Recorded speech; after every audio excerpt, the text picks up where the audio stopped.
sons of the prophet were hardy and bold, and quite unaccustomed to fear. But the bravest of these was a man, I am told, named Abdul Abulbul Amir. This son of the desert, in battle aroused, could spit 20 men on his spear. A terrible creature, both sober and soused, was Abdul Abulbul Amir. When they needed a man to encourage the van, or to harass the foe from the rear, or to storm a redoubt, they had only to shout for Abdul Abulbul Amir. There are heroes aplenty and men known to fame in the troops that were led by the Tsar. But the bravest of these was a man by the name of Ivan Skavinsky Skavar. He could imitate Irving, play euchre and pool, and perform on the Spanish guitar. In fact, quite the cream of the Muscovite team was Ivan Skavinsky Skavar. The ladies all loved him, his rivals were few.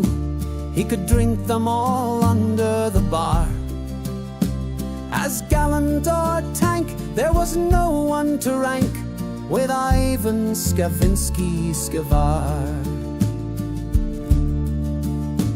One day this bold Russian had shouldered his gun and donned his most truculent sneer. Downtown he did go, where he trod on the toe of Abdul Abulbul Amir.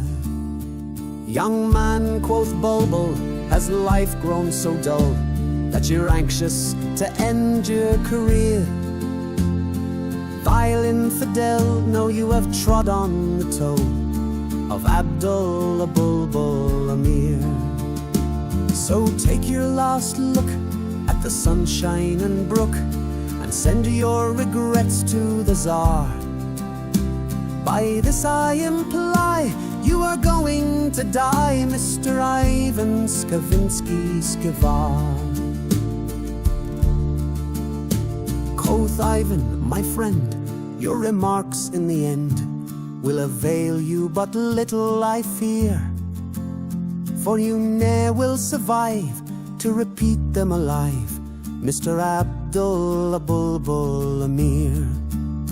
Then this bold Mameluke drew his trusty chabuk with a cry of Allah Akbar, and with murderous intent he ferociously went for Ivan Skavinsky Skavar.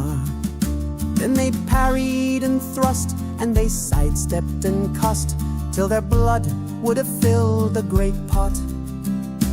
The philologist blokes, who seldom crack jokes, say that hash was first made on that spot.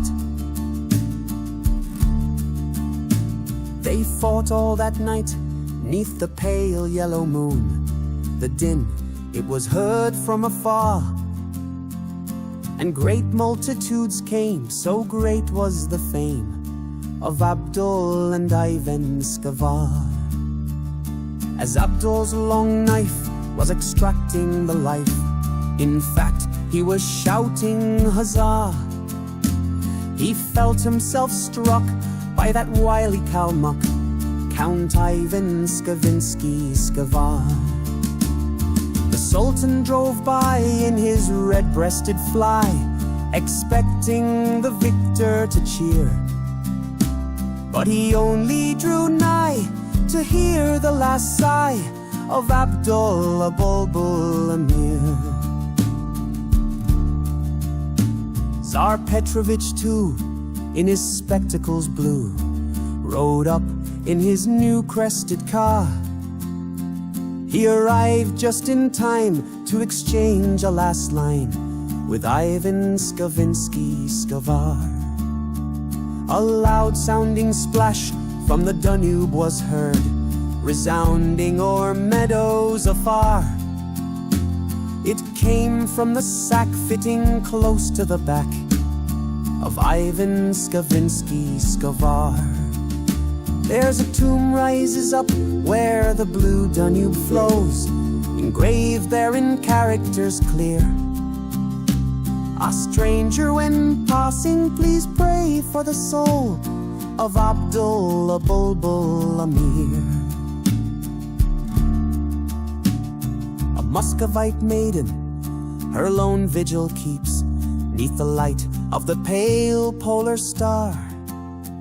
And the name that she murmurs as oft as she weeps is Ivan Skavinsky Skovar.